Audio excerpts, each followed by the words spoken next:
On Saturday, September 7th, Fox News contributor and former Democratic Congressman Dennis Kucinich advised Fox management he believed he could secure an interview with the Syrian president, whom he had met on previous occasions. At the time, it appeared an American military attack on Syria was imminent, and Fox News Executive Vice President of News, Michael Clementi, decided that Kucinich should pursue the interview on condition that a Fox News journalist would also be included. We were presented with an opportunity for access to a volatile part of the world and felt that footage of Assad speaking would be of unique news value. Over the course of the next 10 days, the situation in Syria changed dramatically. When our interview with President Assad finally took place on Tuesday, September 17th, Russia's proposal to secure Syrian chemical weapons had, at least temporarily, significantly reduced the likelihood of an American attack. That prospective Russian deal continues to do so. The interview, shot by agreement by a Syrian camera crew, was conducted with no restrictions on the questions that could be asked. Fox News senior foreign affairs correspondent Greg Palkot, a veteran of Middle East coverage, conducted the interview alongside Kucinich, and Clementi was present in the control room and studio at the presidential palace in Damascus for the duration. Kucinich was not there in the capacity of a journalist, nor was he representing Fox News in that role. The entire dynamic of the story, of course, changed between the first learning of the possibility of an interview and the actual taping. This gives you a sense of how the leader of Syria is interpreting these developing events. In his own words, Fox is airing the entire interview without commercial interruption. Afterwards, a special expanded panel will analyze what was said. Now, from Damascus, an interview with Syrian President Bashar al-Assad.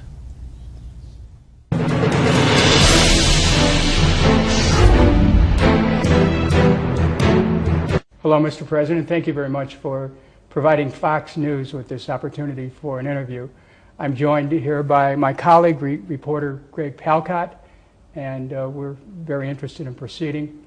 As you know, there's been a number of breaking news stories which we need to discuss with you. The UN has just released its chemical weapon report. My colleague, Greg Palkot, will be discussing that with you in a moment. I want to talk to you about other major developments regarding the chemical weapons plan, which has been agreed to by the US and the Russian government. Do you agree with this plan to secure and to eventually destroy the chemical weapons? Last week we joined the international agreement of preventing the WMD, chemical WMD. And part of this agreement, the main part, is not to manufacture these armaments, not to store and not to use, and of course not to distribute.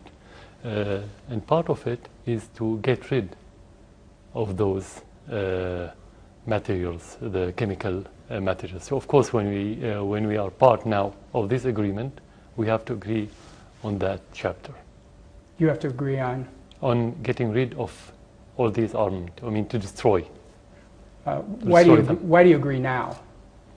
No, actually it's not now. If you go back 10 years ago, when we were non-permanent member of the Security Council in 2003, we proposed to the United Nations, to Security Council, Syrian proposal is to get rid of the WMD from the Middle East, to have a chemical free zone or WMD free zone in the Middle East.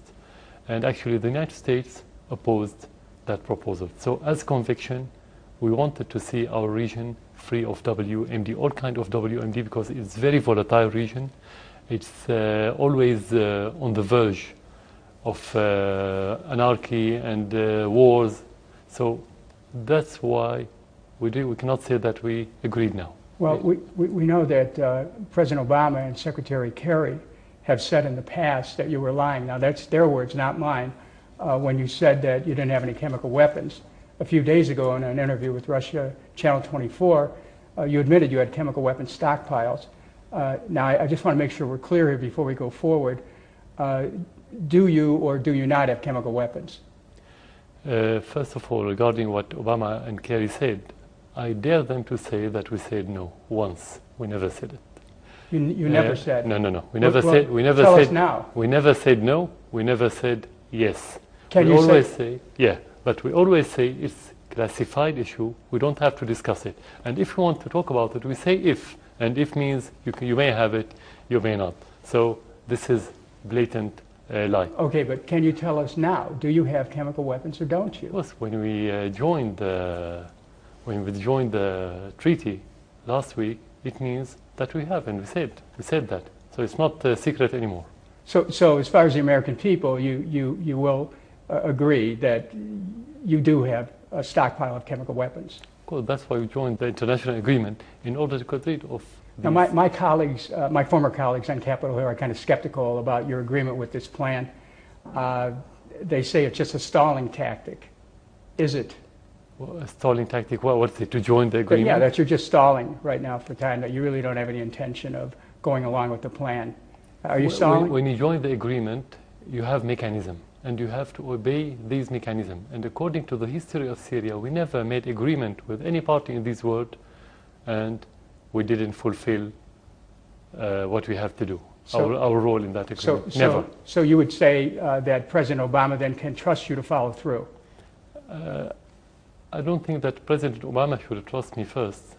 The Syrian people should trust me, not President Obama. That's okay. Second, when you talk about agreements and international relations, you have mechanisms. And those mechanisms should be based on objective criteria.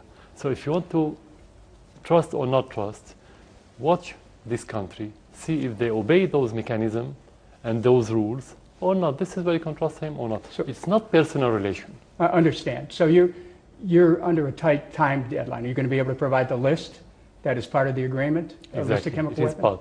You should provide a list of the arsenal that you have to the organization of the chemical weapons. And are you open? Are you ready to open chemical weapons sites to international inspection? We didn't say that we are joining partially that agreement or that organization. We joined fully. We sent the letter, we sent the documents, and we are committed to the full requirements of this agreement. Well, would you be ready to let our Fox News cameras have access to some of the chemical weapons sites so that the American people will be able to see for themselves? Is that possible? In Syria, we have institutions, we have rules, we have conditions. So we have to go back to this institution to ask them for that request. And after they study the request, they can say yes or not. But it's not about the president to take that decision alone. So we have institution. You can do that after this interview. You can ask for permission. Can you just destroy these chemical weapons quickly? And if not, why not? I think it's a very complicated operation technically, and it needs a lot of money. Some estimated about $1 billion for the Syrian stockpile. We're not expert in that regard, but that's the estimates that we've had recently. So quickly depends.